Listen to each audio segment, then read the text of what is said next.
Welcome to the Butts Seats Podcast, episode number 68. Next one. Yeah, I might as well just blow right through this one. Honestly. I'm Nick alongside Emily. As always. And unlike always, although it probably should be always, Emily, what is it we do here? Every time you bring this up, it's like, okay, we haven't said that in a while. What do we do here? Well, Nick, we take a week-by-week look at the slow but inevitable downfall of WCW in the late 90s. We've probably updated and gone back to the verbiage about 4 times since then. I like it. It's succinct. I think I've used the phrase trudge through the muck and the mire, which is Vince Russo's WCW. Head toward the impending doom. Yeah, lots of phrases have been said. But it's the same thing. We watch weekly episodes of Monday Nitro from, I think we started in 98, and now we're into the end of 99. And we watch and take note on every episode and then every pay-per-view, and we sit here and we talk about them. Yeah. Ta-da. I think for a while, our goal was to figure out, was it all really that bad? And now it's really more, how bad is it going to get? No, it really was, did this show just get lost to the lore? Was it actually that bad? Or was it just, 90s memories of oh no, Raw was amazing. So obviously Nitro was garbage. WWE just writing themselves as the heroes in the story. Exactly. Yeah. So was I just being told Vince McMahon's narrative of everything? Or was it actually that bad? Yeah. Turns out it's the latter. Listen, it's been established. Attitude Era ain't perfect either, but no, it's not. It's easy to see why they were winning. There's storyline and follow through and consequences to actions. Huh. And say what you will, even the lowbrow stuff actually feels they're executing exactly what they want versus... Yeah. It's almost like they have writers on that show. Real fucking writers. Well, the funniest thing is, up until, 2 months ago, the writers there are the writers here. Which still blows my mind. I'm so excited to read that rope opera book that we got. I'm not. I want to. I feel like there's going to be a lot of Jesus.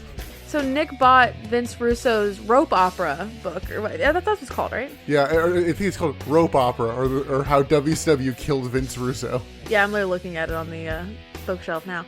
But he bought this months ago, and I was so excited when it came in. I was like, "Oh, I'm gonna read it," and he's like, "No, you're not." I'm like, why?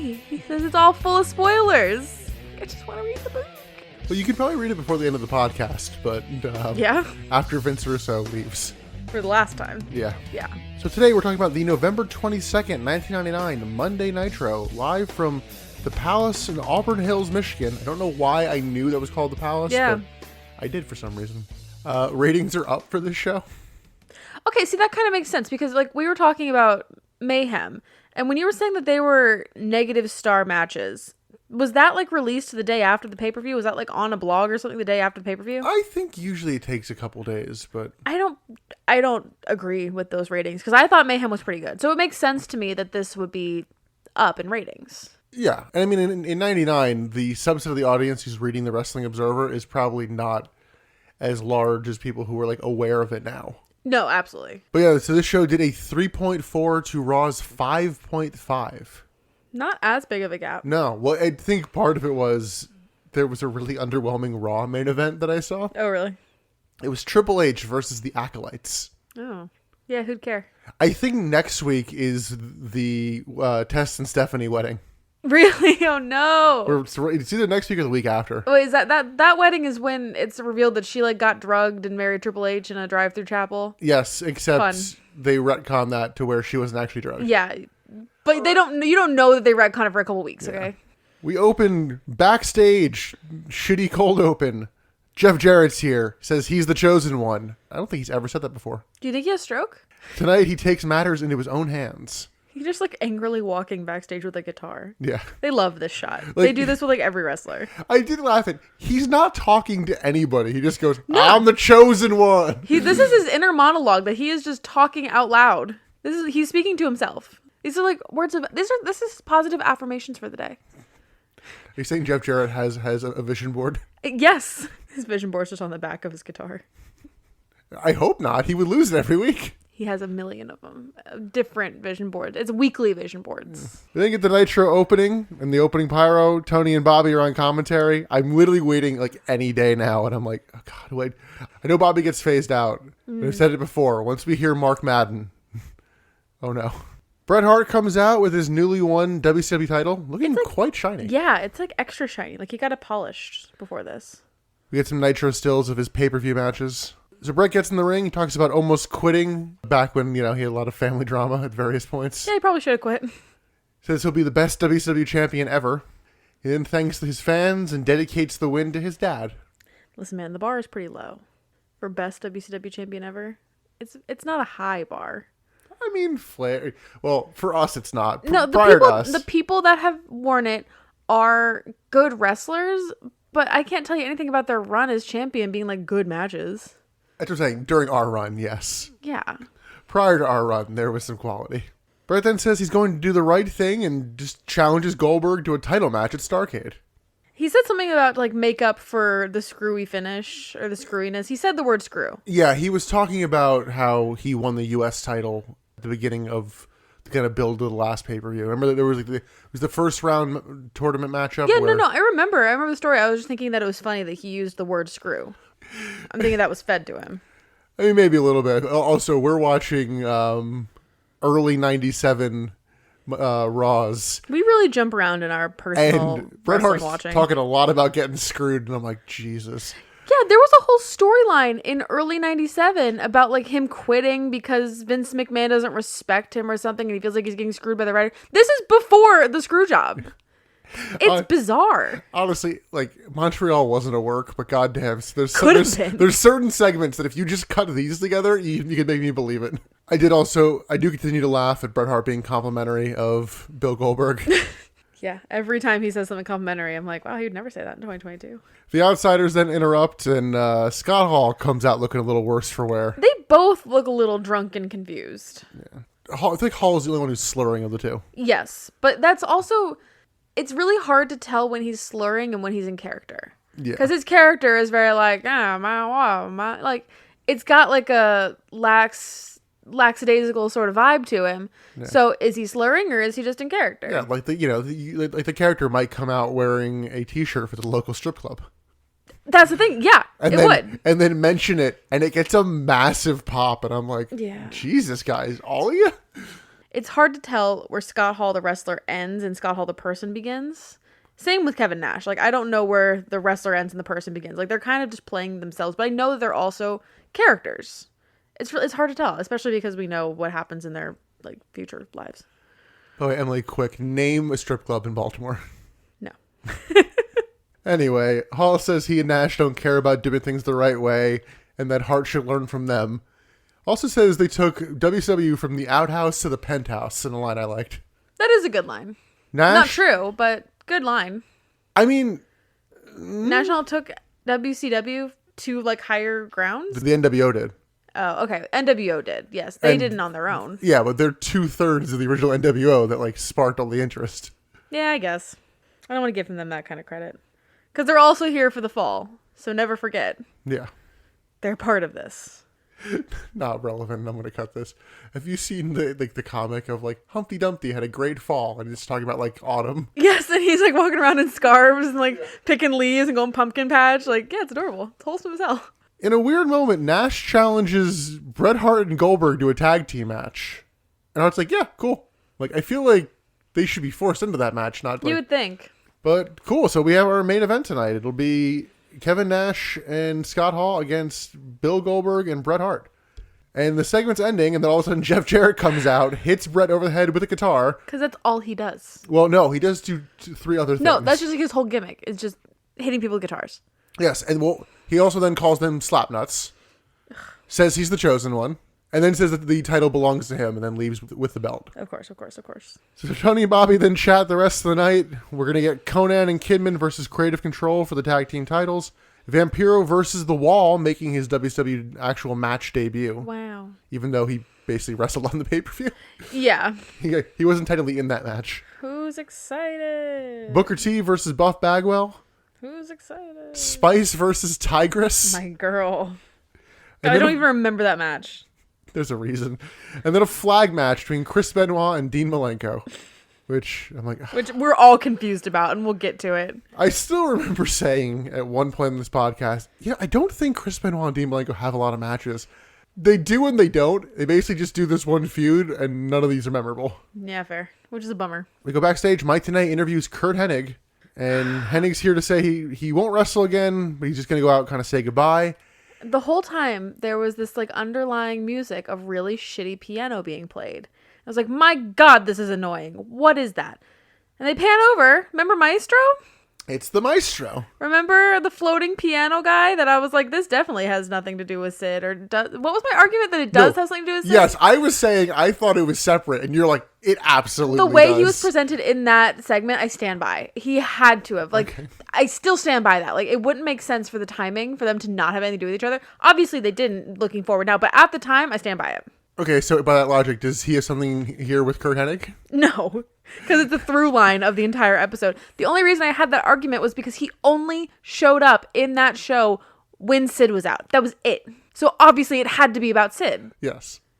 However, I know we've talked about him before for some reason, and I think you were actually like waiting to give me credit. Will you actually give me credit that there was no correlation? I won't give you credit. I stand by I stand by what I said. But he should have. But there was nothing. But he should have. But there wasn't. I gave you props 2 weeks ago when you wrote the show better than the writers. I'm not giving you props this week. I've hit my props quota.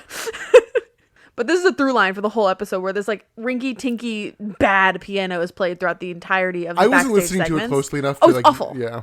It's so awful. There's no through line. There's no melody. There's nothing happening. It's... All right, compare this to the marching band that played John Cena at WrestleMania 24. Oh, I don't want to. Which I feel like normally if I do something that obscure, you'd be like, I don't fucking remember. But because it's the band, you're like, oh, I remember. So I'm going to say this was worse because I'm going to give the band the benefit of the doubt that they were mic'd poorly. I have to. See, I was going to say, I think the band loses more points because they're like being hired for like, you are a band. This is somebody who's like a wrestler. I have to give the band more credit. They have to have been poorly mic'd. It was so bad. We stay backstage. Kidman apparently has lost his camera. Him and Conan are heading to the ring. Oh no. Conan's like, dude, we have a match. Can you like get the fuck over this? I totally missed that whole storyline. Yeah, it was... They kind of mumbled it and moved on really quickly. I did not catch any of that. And then we go elsewhere backstage. It's this fucking character that won't die. It's Oklahoma and Steve Williams are here and they're just going through backstage. Yes, they do. I still don't understand why Steve Williams is here, if I'm honest. I just don't get it. Because Jim Ross. I understand that he is like friends with Jim Ross or something, or was former friends, but what is he... Why is he here? Because if he's not here, then Oklahoma has no reason to currently appear on television. What is Steve Williams bringing to the Oklahoma character? Oh, nothing. Well, that's what I'm saying. Purpose. He's bringing purpose. But he's not. It seems stupid. I don't know. He doesn't do anything. Because Oklahoma was only here as Steve Williams' manager. But Steve Williams isn't doing anything to warrant a manager. By the way, I did look since last episode. Steve Williams will actually wrestle a match. Okay. I want to say he'll be gone by the end of the year. Oh, Jesus. We're like at the end of November. Yep. Oh, no. I stand by. This is a really fucking stupid gimmick. Oh, God. And then we go elsewhere backstage. Tony Marinara is here with the Goons. The Goons. So they do eventually get a name. I don't really know if it's their last name or what. They are the Mamalukes. The Mamalukes? Yeah. Okay. It is Big Vito, who I think my only like context for is he's the guy who goes on to wear a dress in WWE.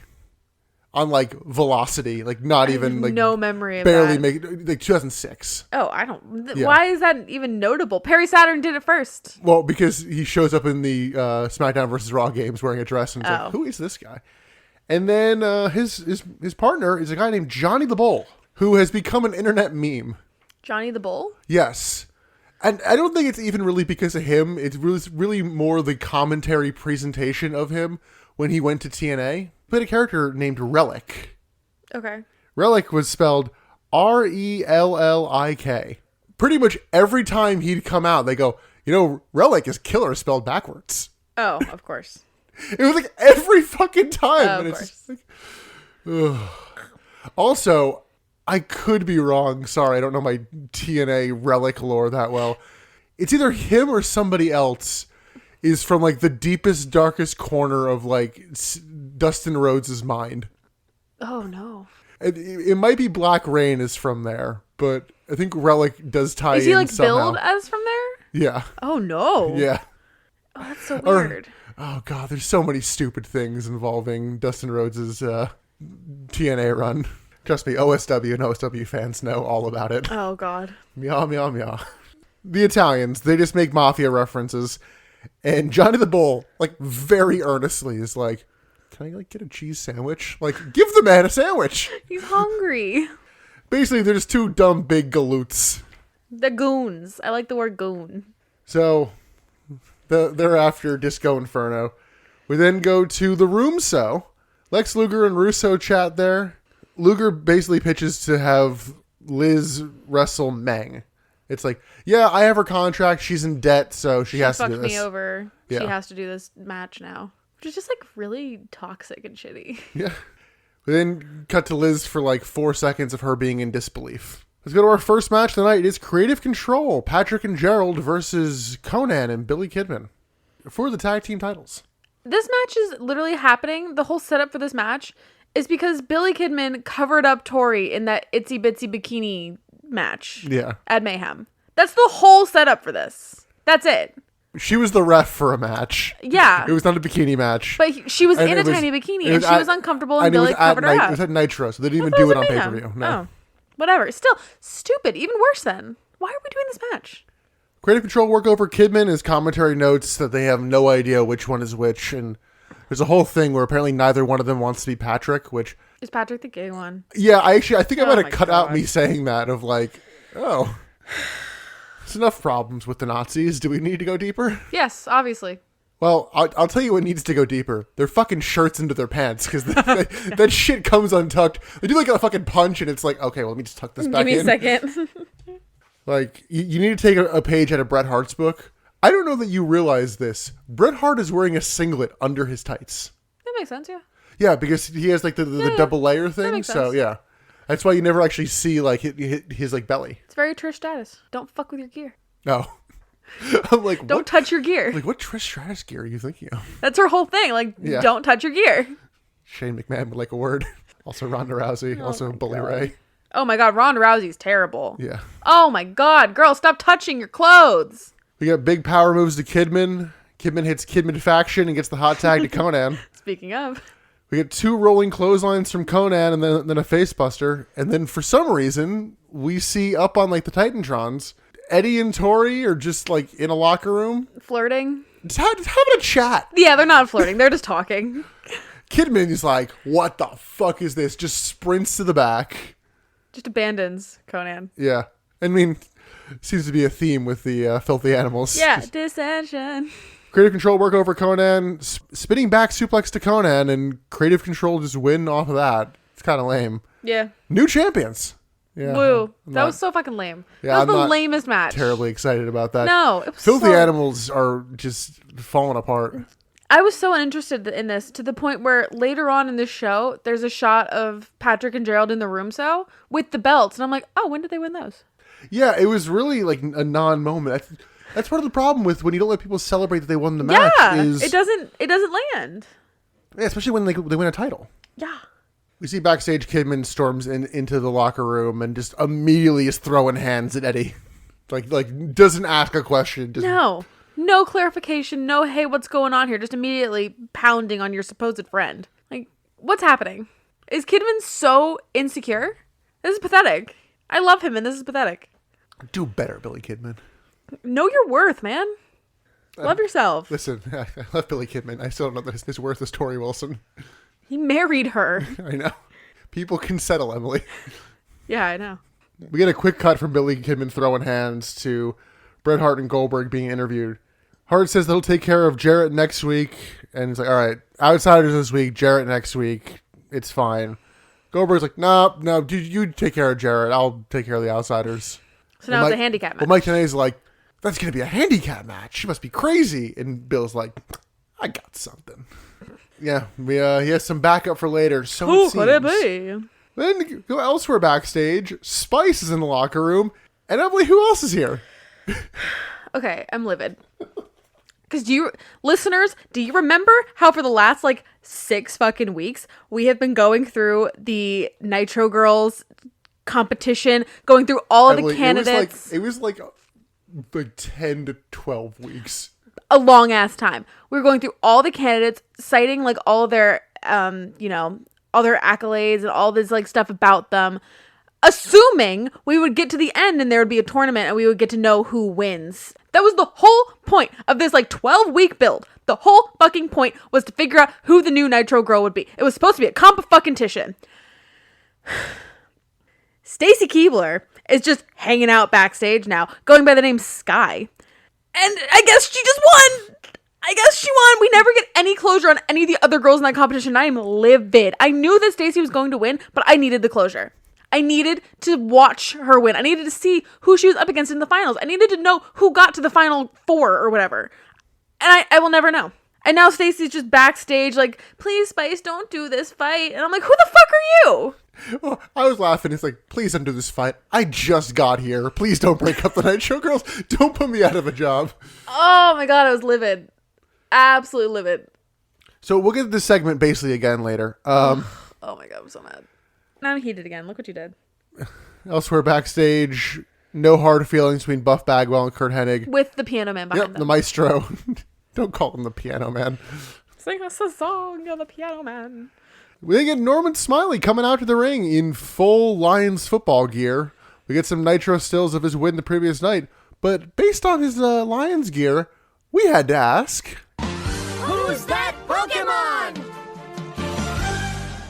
Ironically, I don't think any of the Pokemon Lions actually fit all that well. No, they're all fire types. If you don't know the Lions colors just because you don't follow football... This is the Detroit Lions. Yes. For our not American listeners.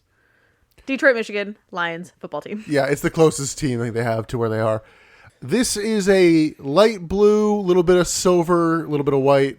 I think there is a little bit of silver in there, but this is where Nick puts in white. The semantics so that he can get this really obscure fucking Pokemon to match. No, it is mostly blue and white. There might be a little bit of silver. I don't know how well the rip kind of picks things up. But Emily, what did you get for this? I picked Azumarill. Yeah, exactly. You never like my picks. It's a little more deep blue. It's not all that It's light not blue. Deep blue. It's the same shade of fucking blue. It's more royal blue. It's not. Sorry, I've been seeing a lot of Azumarill just because... It's not royal blue. It's is there a 6 or 7 star raid in Pokemon Scarlet and Violet? Azumarill, belly drum, play rough. That's a royal blue Pokemon. Nick, that is not... royal blue? Are you shitting my dick? That is light... Fuck, that's sky blue. Do you know what royal blue looks like? Do we have a colors lesson? So I went Alolan Ninetales. I knew you'd do something fucking weird. Well, I was told my first pick of Altaria wasn't allowed. What was it? Alolan Ninetales. I also don't think this matches the vibe. No, I 100% disagree with this one. This is so white. There's no blue in this. This is icy. It is nice tape. No, disagree. I'll post this one on Twitter. So Norman has a mic. It says he's so hardcore, he drank milk this morning 2 days past its expiration. Ooh, so tough. Yeah. I mean... Nick could not relate. I was going to say, if you want to be really hardcore, drink Harris Teeter milk 2 days before its expiration. It'd be the fucking same. I had a bowl of nails for breakfast. Without any milk. Norman challenges basically anybody who doubts him. And then we get Finley running out, looking like a lad. To no fanfare. No. No one gave a shit that he was here. You could have heard a pin drop. It was sad. It was really sad. Yeah, Finley's not a big return pop kind of guy. No, but he should have gotten something. Finley low blows Norman mid-big wiggle and then beats him down using his own helmet. Commentary does actually reference the Junkyard Invitational. I think both of us were a little surprised, but you kind of need to do that to give this beatdown context. Well, it reminds you why we haven't seen Finley in months. That wasn't even why. I thought that was. No, he got hurt separate from that. Oh, I thought he got hurt. I thought he got hurt at the Junkyard. Well, he won that match. Yeah, but I thought he got hurt and then had to leave. I thought he got hurt separately, but either way, they're like, yeah, they crowned him the hardcore champion. Also Norman, the first hardcore champion. And I'm like, which one is it? So Finley beats Norman down for a while to the point where they just fade to commentary mid-beat. They're like, you get the gist. And so on. The match just ends. Well, it wasn't even a match. Oh, this wasn't a match? No. Oh. I think you got thrown off by that. There was no referee. They were both in, don't want to say street clothes, but Norman was not in street clothes. But so yeah, I guess this is setting up what I assume will happen at Starrcade. Yeah. Which, good. I'm kind of glad they're actually, like, doing this. Of like, oh yeah, like, Finley was the champion. Yeah. He deserves to still briefly be the champion. Yeah.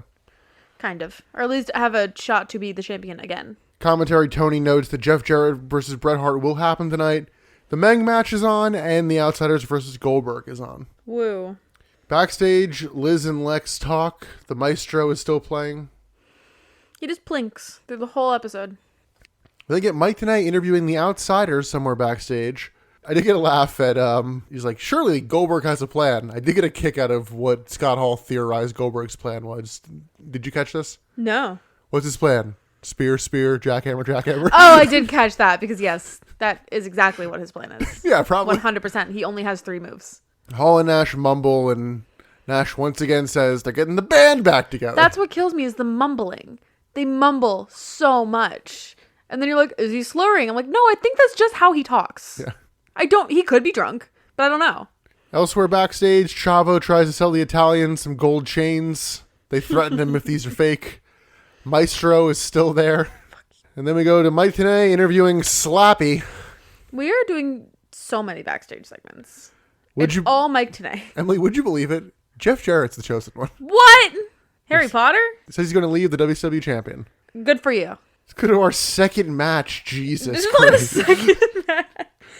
Oh my god. I guess I thought that the Norman Smiley match was a match. No. Wow. Just a segment. This is terrible. This is a terrible episode. New Cruiserweight champion Evan Courageous with Medusa versus Perry Saturn with Asia. Courageous makes out with Medusa and then gets suplexed. Saturn gets distracted and then is almost rolled up. Saturn beats down Courageous and then a fucking hippie comes out. I love his name.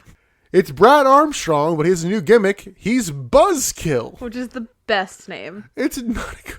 If you're trying to like shit on a hippie character, Buzzkill, amazing. I mean, I don't like the character. I don't like the characterization. I don't like what it stands for, anything like that. But it's funny. Look. Call a spade is funny. Look, the best line of this was Bobby Heenan going, "How do you do, Mr. Kill?" Yes. Okay, do you think we'll ever see Buzzkill again? I think so. Yeah? I don't. I think this is going to launch into... They didn't give him enough. I think this is going to launch into a weekly thing where Brad Armstrong comes to commentary every week with a new gimmick. But until he finds his niche. Ooh. That's my prediction. You've watched a lot of wrestling, I can tell you that. No, I think... Well... Mr. Show does it in the early 2000s. There's a trick element to my answer. Do tell. If I recall, the question was, do you think we'll see Buzzkill again? Correct. I don't think we'll see him again. I think Thunder and Saturday Night will. Fair, but I don't think that we're done seeing Brad Armstrong on Nitro. I think this is a thing for what it's worth. I could be wrong. I hope you're wrong. There's a match. Perry Saturn wins with the Rings of Saturn. Like he it's close to jobbing Courageous out. Like you could make the case either way, but this is so nothing. I know that they're doing this and I kind of hate it, but they are using the matches as like talk show segments. No one gives a shit about the wrestling happening in the ring. It's all about what's happening on commentary. And this happened for like 3 matches now. But even then, they didn't give him enough time to say anything. The match is like 30 seconds. Yeah, like they have to have, I guarantee there's some sort of like, there have to be a certain number of matches or something, or you have to have X percentage of your show be wrestling for it to be called a wrestling show or something like that. Something no, stupid. It's just... I don't know. But they aren't focusing on the wrestling at all in the show. There's like 2 matches that we actually see from start to finish. Well, this whole match is here to set up the post-match segment, which is the women then start fighting. The crowd loses their fucking minds. Holy shit. I mean, 99 men. 99 horny men. Yeah, it's like Medusa goes to like reach in the ring and it's like fucking, Austin WrestleMania 17 pop. And I'm like, Jesus. It's ridiculous. It's gross. Because you know that they don't want to watch them wrestle. You don't want them to have a quality match. You want to see titties. That's it. Nasty. We'll get a little more of that later. Backstage, Kidman like interrupts Mike Tenay's question, but we don't hear Mike Tenay's question. It was like weird audio issues, and he's like, "Enough of that, Mike." And it's like, "Oh, I didn't even hear what he said." So yeah, I didn't even catch that. He challenges Eddie Guerrero to a match as Tori looks sad. By the way, the Maestro is still playing in the segment. Yep, he plinks along. The Misfits and Vampiro is here, and so is Oklahoma and Steve Williams. Thank God. Yeah, we already did this. Thank God they're here again, though. I missed them. We then get Eddie Guerrero getting interviewed, and oh, honey. Oh, Eddie Guerrero is very, very blatantly reading Owning his promo it in. off cue cards. Yes, you can see his eyes traveling. Yeah, and it's not a good promo, and like you can see him almost like question even what he's reading. Like, yeah, that's okay. That's the line. The man's phoning it in. He's done. He's over it. He knows what he's doing is shit, and he's ready to move on. Yeah, or maybe he's just very distracted by the fucking piano in the background. Maybe. It's really distracting. It's hard to focus on anything's being said. We then get our third match tonight is Vampiro with the Misfits, like all of them, versus The Wall with Berlin. Get some Nitro stills from the pay-per-view, and then Oklahoma comes out. He yells. Vampiro. Every week, Vampiro does look a little bit more undead. Like, he just finds more white paint to put on his face. It's kind of impressive in, like, a makeup sense, but also, like, terrifying. The Wall beats down Vampiro and throws him back in the ring. The Misfits attack him. The ref is just literally looking at this going... He's staring at them. Well, he does the thing first where he's trying not to see, and then I guess he looks too much. He's like, well, I guess I have to look at this. He's like blatantly looking. He's like, staring down at them. Vampiro hits kicks, and The Wall goes for a choke slam, but Berlin comes in, hits Vampiro with a chair for some reason, and it's DQ. Post-match, the Germans argue. Berlin slaps The Wall, and then he's like, oh, what have I done? And then runs to the back. The Wall chases him, and then one of the Misfits calls out Steve Williams for some reason. Steve Williams gets in the ring, very awkwardly beats down the Misfits. Like, this is a timing issue on Steve Williams' part. This is, like, the Misfits are untrained, but even then, he's like, now? No. It looks like he's on. Yeah, I'm like... I completely forgot that this happened. I didn't even take a note of it. Yeah, timing's off, and it definitely looks like it's Steve Williams' fault. And then the timing's off for, like, the end of this, which is Vampiro hitting a kick. Like, they do, like, a pause, like, now. But yeah, Vampiro kicks him, he goes to the floor, and then Oklahoma holds him back. I hate a lot of this. This whole show is so fucking lame so far. Why would I not change the channel? Like, is it even aggressively bad, or is it just lame? It's just lame. It's really lame. That's the only word I can think of to describe this. It's not even bad. It's just like, why would I not change the channel? Literally. Why would I not see what's going on any other channel? Not even a wrestling show. Like, maybe fucking Seinfeld's on. I don't know. Like, why would I watch this? Wow, if you're watching Seinfeld, you must really hate this I know. Sorry, maybe Friends is on. Backstage, Jeff Jarrett and Bret Hart head to the ring. Looks like their match is coming up next. Let's get Liz backstage. She hides in a shark cage. Why is a shark cage there? Who knows? What is her goal here? Well, basically, if I sit in here, you can't make me go have a match because you can't get me out. But Lex Luger is very driven for her to have a match. You don't think that he could, like, get somebody to come cut this cage up? Well, I don't think that this is it, girl. I think you need to find a better option to hide, if that's your goal. Outside, a limo pulls up, and then we get our WWE title match. In the middle of the fucking show. Not even. It's the top of the second hour. Oh, well. It's Jeff Jarrett with Creative Control versus Bret Hart. Oh my God, Jeff comes out wearing the belt, so even in his first title defense, Bret Hart doesn't get to have nice things. I know. Jarrett also gets in-ring pyro, which I was like, God, not a lot of people have in-ring pyro. Mm-mm. But I don't think Jeff Jarrett should be the one to have it. Well, I don't think he's earned it. He's the chosen one. He has not earned it. Did he vanquish the Dark Lord when he was a babe? Vanquish is relative. As soon as Bret gets in the ring, they start brawling. They go to the outside. God damn it. And throw each other around. I'm so bored! Bret works Jarrett over in the ring. Jarrett drops Bret onto the ropes, and Bret crashes to the floor. They brawl outside. Oh my God! Classic Jarrett. I'm so bored. Get in the fucking ring. Jeff punches Bret on the announce table, and then throws Bret back inside. And Thank you. It's a diving punch. I'm like, okay. It's like a Superman punch, kinda? Kinda. They trade shots until Jarrett rolls Bret up, but Bret kicks out. Jarrett locks in a sleeper, but Bret gets out on the first arm drop. I'm so proud of you for not calling it a Glargay sleeper. I think you said you were proud of Bret, that he was like, literally first arm drop. No, I'm still awake. Well, no, that made sense for Bret. But like in the last episode that we put out, you called every sleeper a Glargay sleeper, and there was never a Glargay. He has to say something. Yeah, he does. Thank you for acknowledging. Though I am wondering, is he saying something? But WWE doesn't mic the ring well, and because they're all shouting at each other. Well, to be fair, in my defense, there's a match later where someone hits a chop and it makes no noise. True. So this could have been a Glorious Sleeper. We don't know. Double clothesline, both men are down. They then get up. I was kind of expecting interference there. Russian leg sweep, Brett's rope elbow, backbreaker from Brett. Superplex attempt, but Jarrett counters and hits a diving clothesline. Jarrett misses a drop kick and Brett goes for a sharpshooter, but Jarrett pushes him to the outside. Creative Control go to interfere and they distract the ref. And they distract him enough for Dustin Rhodes to run in. He grabs the title belt, gets in the ring and hits Jarrett with it. Creative Control then chase him off. Brett gets back in the ring and is like, "What the fuck happened? Why is he dead?" Shrugs and then pins Jeff Jarrett. He literally goes to go for the sharpshooter. He's like, "No, this man's dead." Yeah, I'm just gonna pin him. It's like, cool, free win. Yeah, that's the match. It wasn't bad. Boring. It was a bit boring. I thought it actually made Jeff look on the level of Brett. Yeah? I don't know. I don't know. I was really unenthused by this He just match. doesn't have interesting offense to the problem. No, he doesn't. In kayfabe, he's on the level of Brett, I should say. Okay, in kayfabe, Yeah. sure. I don't know. I was just so uninterested in this match. And I know it breaks your heart, but I have been pretty uninterested in all of Bret Hart's matches recently. Which is funny because you give him an MVP for most. That's how low the bar is.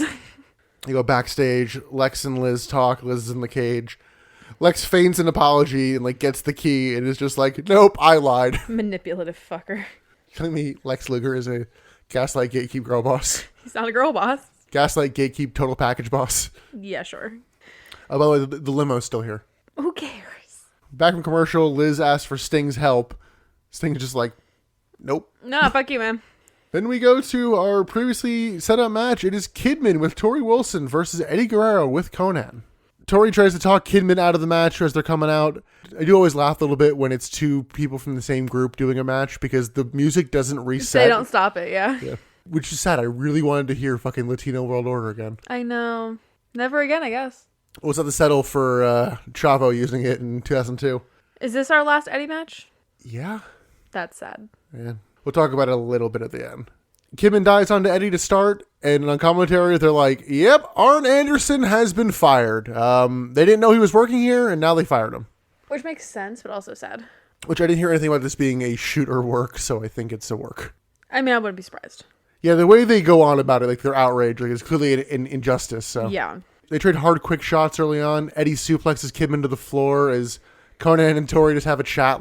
Can't believe they're doing this. These crazy boys. Eddie whips Kidman into the barricade and throws him back inside. Back suplex from Eddie, but Kidman counters an Irish whip and hits a clothesline. Kidman goes for a leapfrog, but hits his crotch on Eddie's face. It was a weird spot. Yeah, I don't know what was going on there. The Revolution then come out, attack Conan, and injure his arm. Eddie and Kidman just kind of keep fighting during this. They don't see it. Kidman goes for a shooting star press, but Tori gets to the apron and is like, "Motherfucker, your friend got beat down." And Kidman's like, "What?" And it's enough to distract him that Eddie's able to hit a super underhook suplex, which I think both of us like, "Oh, shit." Yeah, that was pretty cool. Hit a frog splash and get the pin. They kind of see that Conan got hurt afterward, but this, much like some other recent matches, just remember what we had? Remember Kidman and Eddie from Starrcade of the previous year? It really makes me sad. I don't like to think about it. Yeah.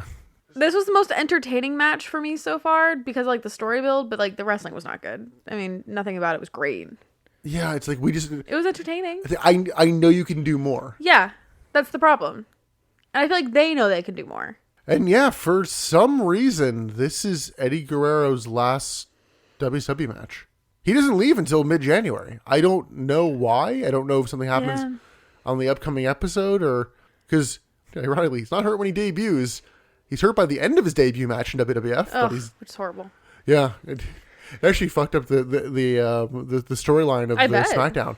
Well, it was supposed to be the Radicals had to win 2 out of 3 to get contracts, and then Eddie broke his arm in the second match, and they're he's like, "Just pin me," and so they ruined the story because he was supposed to win. Yeah.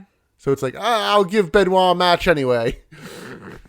Want to prove Redcon. Yeah, I want to prove that these losers are nobodies. So yeah, I don't know what's gonna happen with Eddie Guerrero in the meantime, but we'll have a more in-depth Eddie Guerrero chat at Sold Out. Okay. When the Radicals leave, I feel like that's the more appropriate Okay. time. Because also, we don't know what the hell else is going to happen with Eddie Guerrero. True. I've learned from my Warrior and Chris Jericho mistakes. Yeah, good. Then again, the Jericho one, who the fuck would have known that? The dogs. The dogs. We go backstage to the room, so creative controller there. Neither one wants to be Patrick, and Vince Russo wants to see Jim Duggan. He's also like, and I want to know who's in that goddamn limo. He becomes obsessed with this limo. Why? It's a limo. Why don't you go look? Elsewhere backstage, a forklift comes to get Liz. Back from commercial, Duggan is told to go see Russo. Takes his time to do so. Sure do. We get Mike Tenay interviewing Spice. Spice is reluctant, but it's like, there's no other way. Then we get Sky once again pleading her case. I'm like, we did this. Stacy Sky, you've already done this. Let's go to what I'm sure is to be match of the night. It's Meng versus Elizabeth. Sure. This will be something. Liz gets forked out to the ring, and they actually put the cage in the ring. They ring the bell with Liz still in the cage. Like, yep, And Meng match is is on. beating down the cage. Why? Luger then gets in the ring, offers Meng the key, and Meng is like, nah, and tongue and death grips Luger. Good for him. I kind of laughed my ass off. Yeah. Like, how fucking slimy Lex Luger is. No, I loved that. I thought that was great. That was so, like, you get what you get. Yeah. Like, you deserve It was this. like, look, dude, I'm mad at both of you. Like, this doesn't make up for anything. No. Meng starts pulling the bars off the cage. So Sting runs out Which and is terrifying. hits Meng with the baseball bat to save Liz. Sting and Liz leave, but they don't really leave together, it didn't feel like. No, it was Like, very they leave much... at the same time separately. I think that, like, it was really more of Sting came down to help Liz because it was the right thing to do, not that he wanted to do it. Yeah, it's like if you saw a woman who, like, you know, is a bitch, but, like, doesn't deserve to get murdered. Yeah, he's not happy with Liz. Like, he doesn't want to be, like, Liz's savior, but he doesn't want her to get killed by Meng. Yeah. He's like, no, this is the right thing to do, but I'm not going to, like, revel in it. We go backstage. Goldberg chats with somebody we don't see. The limo is still here. Jim Duggan's still backstage. He then hops on the piano with the maestro, and he's like, play chopsticks, and just kind of smashes the keys. The maestro is just mugging for the camera over and over again. Yeah. Also, I And- don't think Jim Duggan knows what chopsticks is. No. I did right. Look, it's Ryan Shamrock. I don't understand that reference. She is not even a wrestler. Woman who appeared in WWE. In character, she was the sister of Ken Shamrock. In real life, she was the girlfriend of Ken Shamrock. Yeah. There was a whole story with her and Val Venus. And, Oh, yeah. she did join the Pretty Mean Sisters at one point. I remember this storyline. Yeah. Is that her, actually? Yeah. Oh, interesting. I don't know why they would have hired her. Yeah, she's just a pretty person. We go from that to Lash LaRue versus the Disco Inferno. No dancing for Disco as he keeps looking over his shoulder while he's coming out for his entrance. This is really just a question of how long until Tony Marinara and the goons interfere. Yeah, they start quick, trade arm drags, and the Italians come out. Yeah. The goons. Don't stereotype them. You don't know they're Italian. What if they're Irish? One of the goons accidentally trips up LaRue, and Tony keeps getting on the apron. Disco goes for a last dance, but it gets countered, and they trade pin attempts. LaRue hits Whiplash and wins, so the Italians get in the ring, and they throw him out of the ring as well as the ref. And they just kick Disco Inferno. Yeah. They just kick him. They're beating down, they're getting ready to murder him, and Yeah. Shivani's like, well, there's nothing anybody can do about this. It's like, There's a lot that a lot of people can do. there are laws. You are all just bystanders. But Tony is wrong, because Lashley then brings a chair in the ring, attacks the Italians, and then locks in a very loose sleeper on Tony Marinara. Well, And I mean, then those chair shots were pretty light, too. we'll get worse. But Lashley puts Tony in a sleeper, and then, for good measure, him and Disco put Marinara in a body bag. What? Don't turn your back on the wolf pack, or you might end up in a body bag. Shit, Lash LaRue's rebooting the Wolfpack. Disco is kind of like horrified once he realizes what he's done. And he just runs. But I did right. This angle is escalating, and I don't know how far it can escalate. I think one of them is going to kill the other. I And I don't- don't know the future of Tony Marinara, so I I was think going that to say, I Tony's know, gonna like, die. I know some future about, Vito and Johnny the Bull. I don't know shit about Tony I think Marinara. Tony's about to get killed. Wait, is it going to be by Johnny the Bull? Because, he goes on to become Relic. And Emily, I don't know if you know this, but Relic is killer spelled backwards. What? Is he going to kill Tony Marinara? And become Relic. Maybe that's his origin story. Ooh, we're building the lore. Oh, Christ. We have so much left. Creative Control investigate the limo. Back from commercial, the alarm's going off, and the police are here, and they're like, what's going on? It's like, we're just trying to figure out whose limo this is. I didn't get why that this was warranted it. Yeah. police. Why were the police here? And they're like, whose is it? And it's like, that's literally why we're here. So then we go to the room, so Jim Duggan's there. They talk a lot. My main takeaway is Russo's like, yeah, I got the runs, and I took a big old shit, and you got to take this toothbrush and clean it up. Vince Russo was mad that Jim Duggan pooped in his toilet last week. Yeah. And so he's like, for payback, I'm going to poop and you have to clean up after me. No, he already has pooped. Yeah. Which, remember that. Okay. The whole thing is here that Russo took a big old shit. Yeah. Oh, yeah, the toilet's not dirty. No. Yeah. Also, clean this toilet with a toothbrush. You're in an arena. I don't know, man. Let's go to the battle of the Nitro Girls. I'm dying. I fucking hate this show. Versus Tigress. I am so bored. I hate this show so much. I'm having a really hard time. I thought that I would be able to find a best bit talking through the show. I got nothing. I think I might have an MVP. I have an MVP. I don't have a best bit. Spice is in a schoolgirl outfit. Of course. She does look very cute, though. I'll give her that. Tigress is in a leopard print jumpsuit with a whip. By the way, can we just acknowledge that AC Jazz is just not a part of this fucking story? Where did she go? What happened to her? I don't know. Did she quit? Spice tries to apologize, but Tigress slaps her. They certainly do things. There's a lot of hand waving. Spice hits a spear. No, she doesn't. She does hit a snapmare, and Tony Schiavone loses his fucking mind on commentary.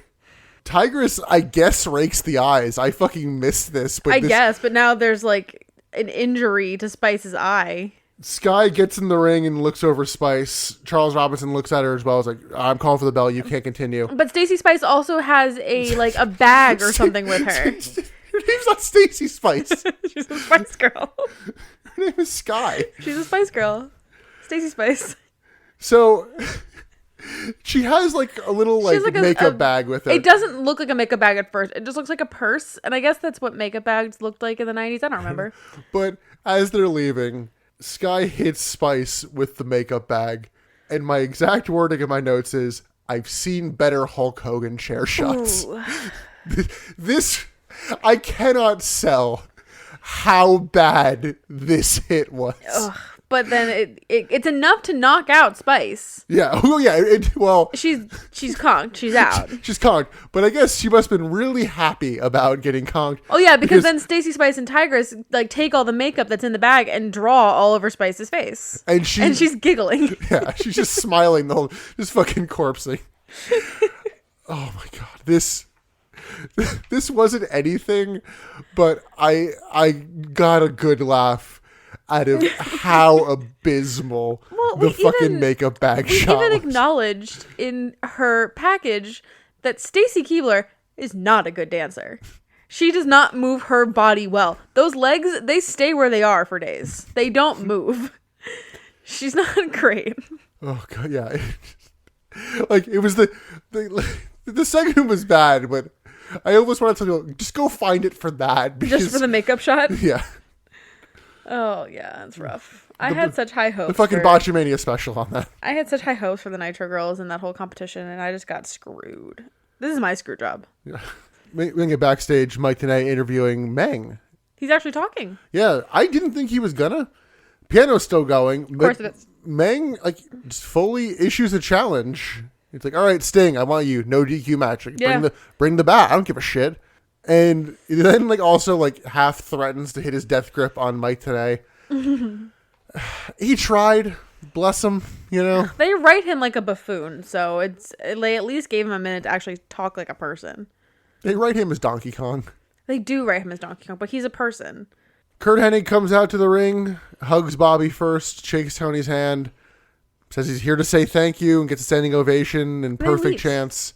Yeah, then he just leaves. He's almost immediately just leaves. Doesn't say much. Commentary's like, oh, he's too choked up. But then go backstage, limo door opens, which means I didn't even realize this. The entire time the alarm was going off, the person was in there. Yeah. I figured they had left by that point. No. I guess not. I don't remember ever seeing the limo door opening because the person that's in it, we never see him come out. No, the limo door does open before a commercial. Oh, okay. We then go to the bathroom Russo was talking about. Duggan finds Russo's toothbrush and uses that to clean a fairly clean toilet. Yeah, but still gross. I mean, poop, but... Yeah, but it was like... I was expecting a fucking mess of a dump. They could have done more, but I'm wondering if they were like held back by like TV standards or something. Come on, put a Baby Ruth in there. Ew. But still, I clean our toilet like pretty much once a week. Like, do you want me to rub your toothbrush on our toilet? No, my point being, it's gross. They set this up to be something like a fucking. They set this up to be a crime scene. I know, it was could have just been like, stinky. It's like a toilet. Could have been stinky. Then they go to the arena and we hear some bagpipes. It's Roddy Piper. What? See, he gets a big pop for his return. Yes. He gets the pop that that Finley does not get. So while he's coming out, Bobby notes that Roddy was filming a movie. Upon looking up what movie they're talking about, it's nothing good. What was it? I don't know. It's either Jack of Hearts or Last to Surrender. Okay. Not heard of any of these movies, and I can't, like, there's nothing in 2000, like, coming out the upcoming year. I'm like, oh, it's this, so I don't know. Well, I'm sure it was great. I'm sure it was a box office hit. It's no Hell Comes to Frogtown. Piper fires up the crowd with local sports references. He then says that WCW doesn't need writers, and, like, insinuates that they're gay, but also says that they write about sex all the time because they can't get any. Which, it's an arguably funny joke. Yeah, Piper's mic is then cut. He goes for a second one, and that one's cut. He goes over to commentary, and Tony Schiavone informs him that the producers were told to cut his mic. Like, sorry to be the one to tell you. Like, not my fault. Piper then starts going backstage, like, grabs a PA by, like, the scruff of his neck and is like, show me where the room so is. But this poor PA was like, please, I'll be fired. I'll be fired. And Roddy Piper, bless him, he's like, if you get fired, I'll hire you as my personal assistant. Like, okay, cool. Job security. Yeah.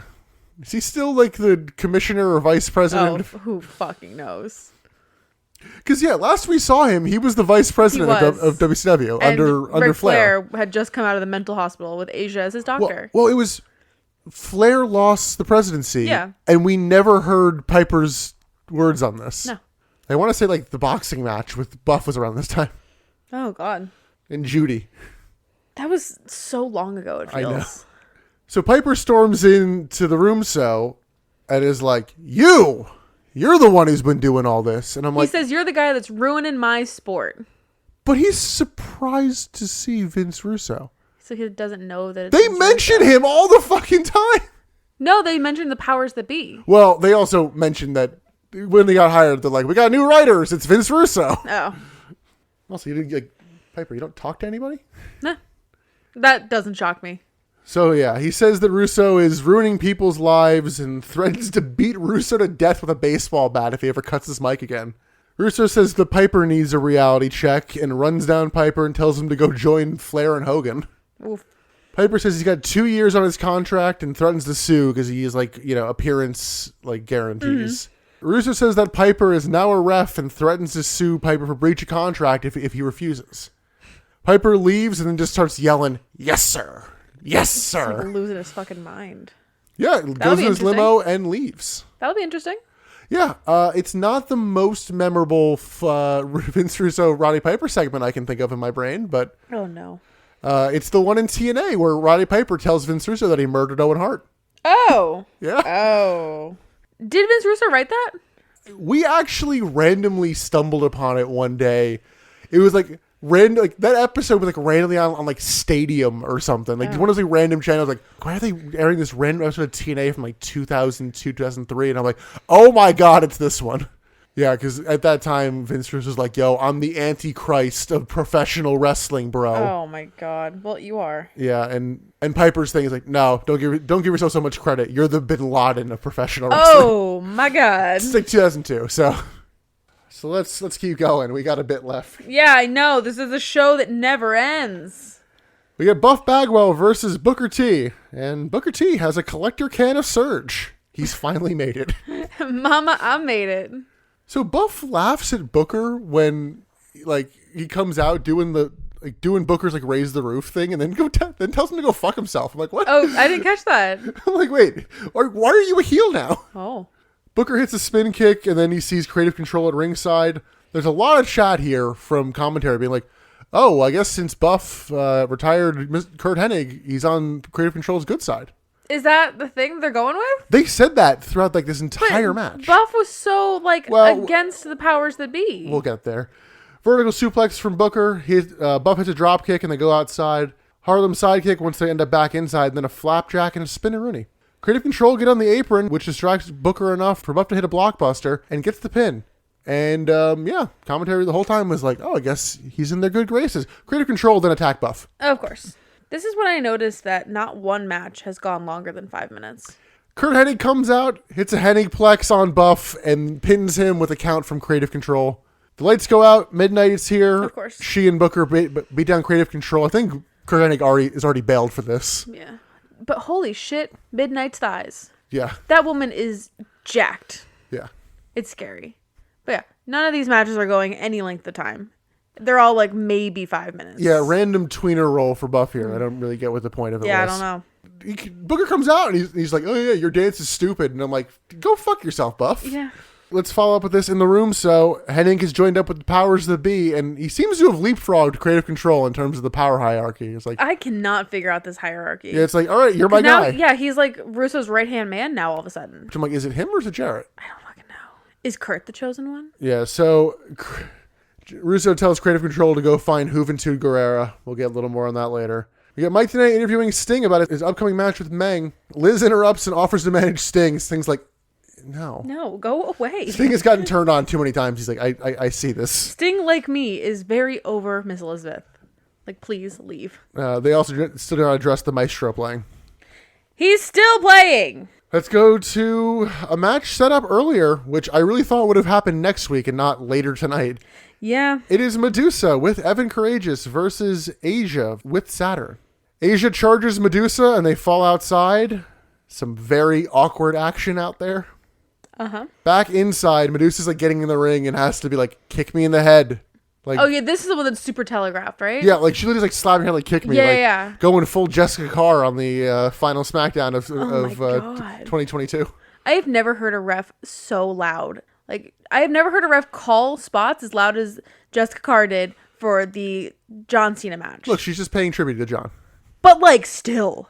We got a rest hold for some reason. I'm like, you guys didn't do anything. What are you resting for? Medusa powers her up into an electric chair drop in a pretty impressive spot. Yeah, Medusa's not a bad wrestler. She's good. Asia's also good. Like, we can have a good match between these girls. Medusa works over Asia, including a second rope drop kick. Asia throws Medusa off the top rope and then locks her in a triangle choke type move. I don't really know what it was. Evan Courageous goes to get in the ring. Saturn stops him and Medusa taps. That's it. That's it. This Again, was like 2 minutes. This was unfortunate. Why? I thought this was kind of bad. I didn't think the crowd didn't care as much as they did earlier. And I'm like, it's just... Because this wasn't a cat fight. Yeah, it's basically telling the people in charge, like, oh yeah, you don't need to have women wrestle. No. Like, that's going to be their takeaway. That's why it's unfortunate to me. It is unfortunate. I was really hoping this was going to be more fun, more power moves from these two. Yeah, because they could actually put together a good match. There was a funny moment, either here or in the last segment, where they talk about how strong Midnight and Asia might be compared to each other, and clearly they're told, stop talking about that. Oh, really? It's like one line, like, no. We're not going to do that. Stop teasing it. It's such a shame because, like, Medusa is a good wrestler. She is. But we'll never see it. Yeah. Speaking of good wrestlers who are doing things they shouldn't be doing, Mike Tenay interviews Dean Malenko. Dean is in a Canadian hockey jersey for some reason while shitting on Canada. It's really confusing. He says he's going to change Canada's theme song from "Oh Canada" to "Burn Canada Burn." He's going to basically he's going to burn the Canadian flag. Maestro was playing during this, by the way. Yeah, I know. We didn't get Dean Malenko versus Chris Benoit in a flag match. Okay, so the way that I understood these rules, there are two flags, full-sized flags on fucking poles because of course they are in the ring. There's a Canadian flag and there's an American flag. The way I understood it was the winner of the match would be the winner to retrieve the flag of their country. So if Dean were to get the American flag, he would win. If Benoit were to get the Canadian flag, he would win. Well, it's funny you say that because that's also how commentary understands it. That's not what happens here. Chris Benoit does have lasers in his entrance now. Holy lasers. Yeah. Malenko tries to attack Benoit getting in the ring, but Benoit dodges it. And we get USA chants, you fucking idiots. There's no heel face dynamic, Nick. Just let Dean it go. Winkler's totally a fucking heel here. Let it go. But he's American, so that he wins. Like, that's it. Did they get confused because he's wearing a Canada jersey? Did they think he was Canadian? Yeah. But Benoit's the Canadian crippler. Benoit manages to get the Canada jersey off of Dean in like a really cool kind of like Beal spot where he throws him and the jersey just comes off. It was cool. He then chokes him with it in a really uncomfy spot. Yeah, but don't worry, we get some snot rockets, so it'll be fine. Then Chris Benoit goes out and grabs the can of gasoline that Dean Malenko brought to the ring with him, and he just kind of walks around until he's low blowed. I don't know what the plan was there. The point of that was he just looms with it. So I'm like, are you gonna burn Dean Malenko alive? Yeah. Like, dude, you're the face. Please He's don't on do fire. that. Benoit chops Dean in the corner, which is where we get the silent chops. And I'm like, what the hell? Oh, is this where the silent chops were? Yeah. Oh, okay. So I'm like, Benoit chops are silent? What the hell? He goes for a running drop kick, but Dean dodges it. Dean then goes for the Canadian flag, but commentary points out that's not how you win the match. Okay, yeah. And then he goes for it a second time and gets it and wins. So we were all confused. Yeah. The wrestlers were confused, commentary was confused, the audience was confused. What the hell was happening? Dean works Benoit over with the flag and then spits on it. Revolution come out and they have a trash can. They're getting ready to burn the Canadian flag. But then Perry Saturn grabs the American flag. And I did laugh because I guess it gets a little jammed and he's just having none of it and just breaks it off immediately. Like, no, I don't. Not playing this game. Yeah. Wanted it to be easy like the pinata. You know what it was? He remembers the his match with Eddie where Eddie had to climb the pole and he kept sliding off. And Eddie like, wasn't tall enough to reach. It's like, no, just quick finish. I don't give a shit. Yeah, we're not playing this game. So they're going to burn both flags. Bret Hart comes out to a very like minimal kind of sad pop. Why is Bret Hart like the voice of reason with WCW? It's like he's the dad.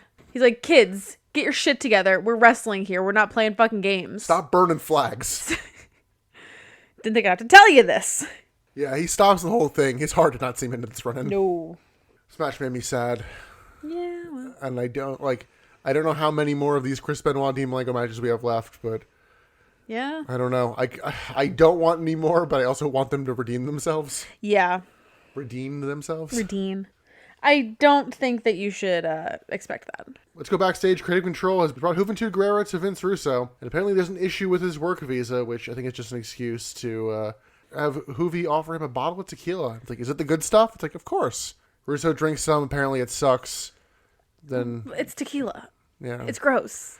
Russo tells Creative Control, go get my toothbrush. It's like, oh. It's poopy. Emily, only 2 matches left. Oh my God. It's Sting versus Meng. Oh, God. Sting is still in his leather pants and tank top attire, so But he has the bat. yeah, he has the bat. Meng immediately takes the fight to Sting. Liz comes out to ringside. Why is she fucking here? Meng misses an elbow drop and gets drop kicked to the floor. Liz goes to cheat, but Sting stops her. It's like, Yeah, because why are you here? yeah. Back inside, Stinger Splash ×2. Luger comes out, Sting attacks him. Meng locks in the tongue and death grip and wins. That move is so overpowered. This was really quick. Why the fuck was Liz here? Liz ruined everything. No one invited her. I do appreciate that they are using a story between 2 characters to get a third character over. I guess, yeah. Like, Meng does feel... Meng looks yeah, great. Yeah, he like feels legitimate here, where obviously you're not gonna, but like, you know, you could put him going for the U.S. title or for like even maybe in the world title. Yeah. But yeah, he's getting elevated. Yeah, no, he absolutely is. Backstage, the Outsiders and Goldberg head to the ring, and let's go to this man one final time. The Maestro is still playing. David Flair comes in, yells, make it stop, and then kills the piano with a crowbar. My fucking hero. Are you kidding me? No. We don't praise David Flair on this podcast. You're going to be really mad later. Are you kidding me? No. He did the one thing that I desperately wanted to do the entire episode. By the way, I just realized, no DDP, no Kimberly, Nope. no Canyon. This is a filler episode. This is such a filler episode. Let's go to the main event. It's the Outsiders versus Goldberg and a mystery partner. Nash is wearing the TV title for some reason. Because why not? And Tony finally explains, hey, at the pay-per-view, Hall became a double champion. Finally, yeah. We all knew it, but like at least you are vocalizing it. Now, Emily, who was your guess for who his partner was going to be? I didn't really have a good guess. I was hoping it'd be somebody like, DDP, but I didn't really have a good guess.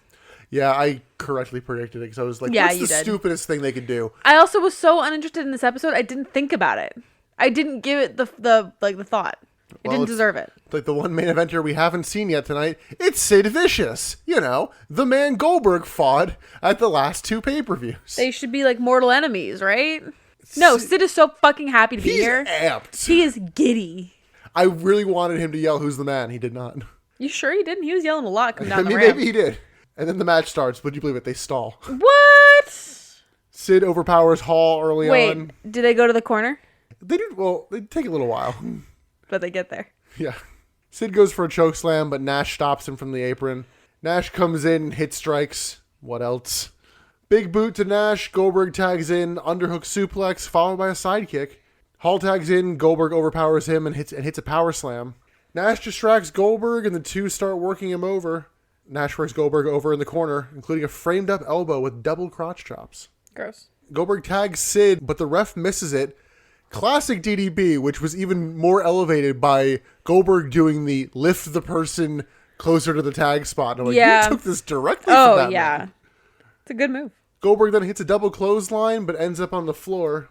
Then Sid comes in, is told by the ref, "No, you're not the legal man." The ref turns around, sees Goldberg out on the floor. Sid comes in again, just beats down the outsiders. Chokeslam to Hall, and then we get a spear from Goldberg to Hall. The ref then tells Goldberg, "Get out of the ring, you're not the legal man." And I'm like, what? The fuck? Pick one. Pick a battle. Fight it.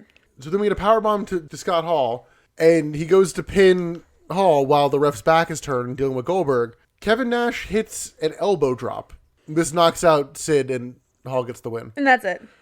I'm like, yeah? That's all it took. Goldberg and Nash brawl, and security breaks it up. The bell then rings for about 90 seconds straight to go off the air. What a slog of a show to get through. Any thoughts on the main event? I really did like the energy that Sid brought to it when he came out. Yeah, that was fun. That was the only saving grace. That I thought it was stupid, but I'm like, you know what? Hey, someone's happy. Exactly. Someone's in a good mood. Yeah, he brought a little bit of levity to me for a minute. And there is the little bit of logic of, honestly, the build to Goldberg and Sid at Mayhem didn't feel like a build for them. It was like, cool, both these guys are feuding with the outsiders. Which also doesn't really do a lot for the fact that they're doing Bret Hart versus Goldberg at Starrcade, and neither man is really feuding with each other. Yeah, and it also is not really that hyped. Yeah. And Starrcade's what, a couple weeks away? Yeah. Yeah, it's not far. I mean, you got a little bit of time, I guess, to build to it, but it's not a great first week of build, much. and I don't know that they know what they're doing. What? They don't have a plan? Speaking of not knowing what's going to happen or what we're doing, let's go to best bit, potential worst bit, and MVP. Emily, what is your best bit? Listen, there wasn't much. Oh, it's slim pickings. The pickings, they are slim. I guess Roddy Piper's return. Okay. Because it's a new character that might be fun to watch moving forward. So that could be good. Yeah, it did feel like a breath of okay, this might shake things up. Exactly. Could be something different. What's your best bit? The makeup back shot. I could have seen that coming. There really wasn't much else. There really wasn't. You're right. The pickings, they were slim. You know, if it was a match, maybe Kidman, Eddie, but even then, it's wasn't underwhelming. A match, yeah. Do you have a worst bit? I don't have a worst bit. The whole show was kind of the worst bit. Yeah, nothing stood out. I could give egregious. it Oklahoma again, but it just, that just seems like a broken record. Beating a dead horse, much like that gimmick is. Yeah, there was nothing that, match quality wise, maybe the Nitro Girls thing, but yeah, nothing was nothing was egregious. Kill me. It was more a slow descent rather than I would like to die eventually. Yeah. Emily, who's your MVP? You're gonna get mad at me. It's David Flair for doing the one goddamn thing that I desperately want to do this whole episode. Destroy that piano. You might get mad at me for mine. What's yours? Stacy. No. Stacy Spice? No, it's Stacy Spice. I'll give it mine to Lex Luger for coming off, as a character, so fucking slimy. Yeah, it was just good character work of... Yeah. Not even Liz can trust him. Just one of those, okay, we got this sorted. Gets the key. Fuck you. Doesn't even give it a breath. No. No. You thought. You have been deceived. Yeah. Okay, yeah, I'll take that. Okay, this might be the first time we gave Lex Luger MVP. I think so. That's the true sign. Woof. Woof, woof, woof. But that's going to do it for this episode of the Butts in the Seats podcast. Next up, episode 69. Nice! The November 29th, 1999 Monday Nitro. The nicest episode of the Butts and Seats podcast. You know, it's kind of funny. The last podcast episode that we put out, we were saying, like, why aren't people listening to the, like, you should be listening to the Nitro episodes. That's where all the good content is. And then this is the episode that we come back with. Yeah. Fuck. Maybe next week will be better. I really doubt it. But until then, you can listen to all our back catalog on Spotify, Apple Podcasts, Google Podcasts, Amazon Podcasts, Stitcher, iHeartRadio, and I just found out because of our new hosting site, Samsung Podcasts. That's a thing. Apparently. Cool. Welcome. And you can follow us on social media at Butts in the Pod on Twitter and Instagram, and Butts in the Seats Podcast on Facebook. Emily, any closing thoughts for this abysmal? Is it even really abysmal? Just this it was just ugh. Wet fart of a show. It's the first time we're sitting down to record a podcast in 2023. Yeah. So happy New Year. This is really a sign how things are going to go. It's going great. I'm happy to be alive. Look, we'll get to Starcade, and we'll have a lot to talk about there. Sure. But until then, I'm Nick. I'm Emily. And thanks for listening to the Butts in the Seats Podcast. Bye.